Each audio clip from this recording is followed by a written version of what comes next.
കേരളത്തിലെ പ്രബല സമുദായ സംഘടനകളായ NSSും SNDPയും തമ്മിൽ രാഷ്ട്രീയമായോ സാമൂഹികമായോ യോജിച്ച് പ്രവർത്തിക്കുന്നതിൽ യാതൊരു തെറ്റുമില്ലെന്ന് മുതിർന്ന കോൺഗ്രസ് നേതാവ് രമേശ് ചെന്നിത്തല വ്യക്തമാക്കി.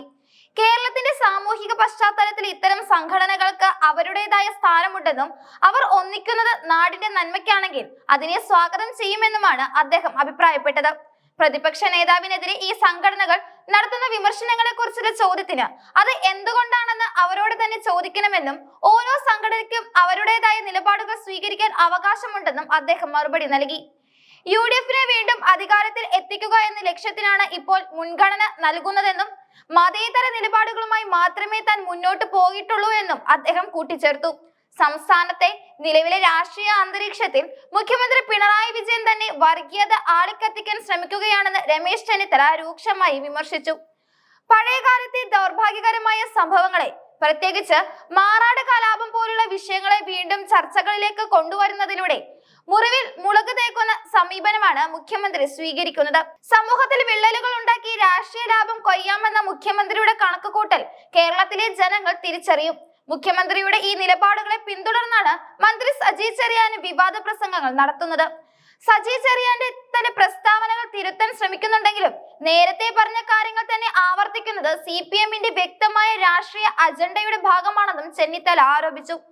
വർഗീയ ചേരിതിരിവുണ്ടാക്കാൻ സർക്കാർ തലത്തിൽ ബോധപൂർവമായ ശ്രമങ്ങളാണ് നടക്കുന്നത്. അതേസമയം തനിക്കെതിരെ ഉയർന്ന വർഗീയ പരാമർശങ്ങൾക്കും ആരോപണങ്ങൾക്കും മറുപടിയായി മന്ത്രി സജി ചെറിയാൻ നേരിട്ട് രംഗത്തെത്തി. തന്റെ വാക്കുകൾ മാധ്യമങ്ങൾ ബോധ്യപൂർവ്വം വളച്ചൊടിച്ചതാണെന്നും ഒരു പ്രത്യേക മതവിഭാഗത്തെയും താൻ അധിക്ഷേപിച്ചിട്ടില്ലെന്നും അദ്ദേഹം വിശദീകരിച്ചു. തന്റെ പ്രസംഗത്തിലെ ചില ഭാഗങ്ങൾ മാത്രം അടർത്തിയെടുത്ത് തെറ്റിദ്ധാരണ പടർത്തുകയാണ് ഉണ്ടായത്. വർഗീയത ഏത് ഭാഗത്ത് നിന്നുണ്ടായാലും അതിനെ എതിർക്കണമെന്നാണ് താൻ ഉദ്ദേശിച്ചത്. കേരളത്തിലെ ജനങ്ങൾക്കിടയിൽ ഭിന്നത ഉണ്ടാക്കാൻ ശ്രമിക്കുന്ന ശക്തികളെ തുറന്നു കാട്ടുക മാത്രമാണ് താൻ ചെയ്തതെന്നും മന്ത്രി അവകാശപ്പെട്ടു. ഭൂരിപക്ഷ വർഗീയതയും ന്യൂനപക്ഷ വർഗീയതയും ഒരുപോലെ എതിർക്കുന്ന ഇടതുപക്ഷ നിലപാടാണ് താൻ ഉയർത്തിപ്പിടിച്ചത്.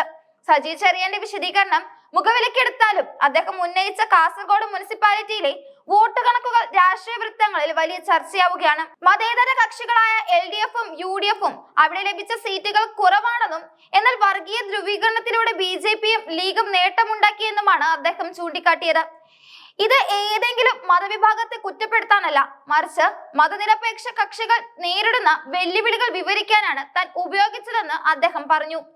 മുഖ്യമന്ത്രി പിണറായി വിജയൻ എന്നും ന്യൂനപക്ഷങ്ങളുടെ സംരക്ഷകനായി നിന്നിട്ടുണ്ടെന്നും ഇടതുമുന്നണി അധികാരത്തിൽ ഇരിക്കുമ്പോൾ വർഗീയ ശക്തികൾക്ക് അഴിഞ്ഞാടാൻ കഴിയില്ലെന്നും അദ്ദേഹം ആവർത്തിച്ചു.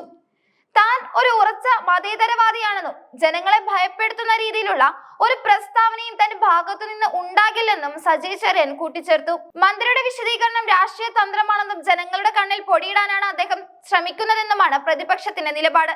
കേരളത്തിലെ സമാധാനപരമായ അന്തരീക്ഷം തകർക്കാൻ ഭരണത്തിലിരിക്കുന്നവർ തന്നെ ശ്രമിക്കുന്നത് ജനാധിപത്യത്തിന് ഭീഷണിയാണെന്ന് ചെന്നിത്തല ഓർമ്മിപ്പിച്ചു. ഓരോ തെരഞ്ഞെടുപ്പും അടുക്കുമ്പോൾ ഇത്തരം വർഗീയ കാർഡുകൾ ഇറക്കുന്നത് CPIMന്റെ പതിവ് ശൈലിയാണെന്നും ഇതിനെതിരെ ജനങ്ങൾ ജാഗ്രത പാലിക്കണമെന്നും അദ്ദേഹം ആവശ്യപ്പെട്ടു.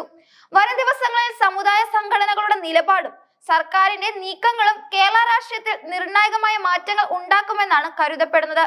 സജി ചെറിയാന്റെ പ്രസംഗത്തെ കുറിച്ചുള്ള വിവാദം അത്ര എളുപ്പത്തിൽ കെട്ടടങ്ങില്ലെന്ന സൂചനയാണ് പ്രതിപക്ഷ നേതാക്കളുടെ പ്രതികരണങ്ങളിൽ നിന്ന് വ്യക്തമാകുന്നത്.